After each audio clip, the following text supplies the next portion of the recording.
Mina. Wag na.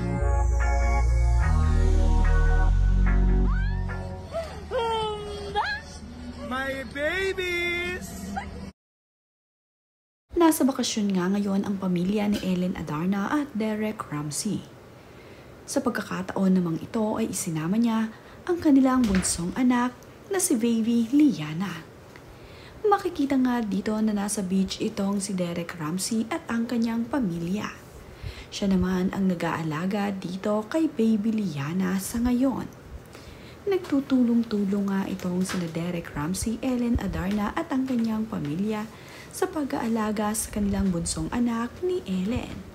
Makikita nga kung gaano kaalaga itong si Derek Ramsey sa kanilang bunsong anak ni Ellen, na kahit pa nga mayroong kasamang nag-aalaga dito, ay mismong si Derek ay gustong alagaan ang kanilang anak ni Ellen.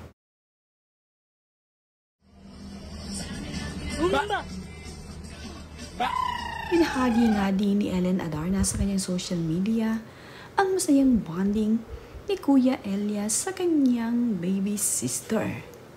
Palagi niyang nakatabi itong si baby Liana dito kay Kuya Elias.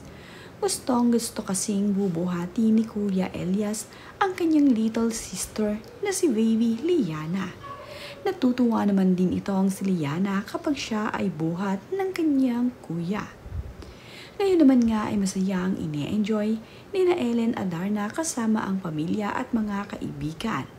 Nandito nga sila sa Coron, Palawan upang magbakasyon. Masaya nga ang mga ibinabahaging larawan at video ni Ellen Adarna.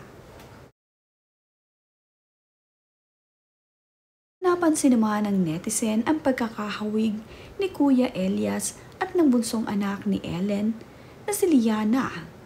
Parehong mayroong mabibilog na pisngi at matatambok na pisngi ang kanyang mga anak. Ang nagkaiba nga lamang sa dalawang bata ay ang kanilang mga mata. Kamukha kasi ni Papa Derek ang mga mata ni baby Liana. Pero bukod doon ay magkamukha na ang mukha ng dalawang bata. Ang dalawang anak nga ni Ellen Adarna ay talaga namang parang pinagbiya.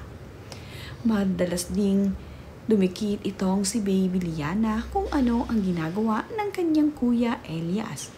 Na kahit nga nag-o-organ itong si Kuya Elias ay tumatabi si baby Liana at tinitignan ang ginagawa ng kanyang kuya.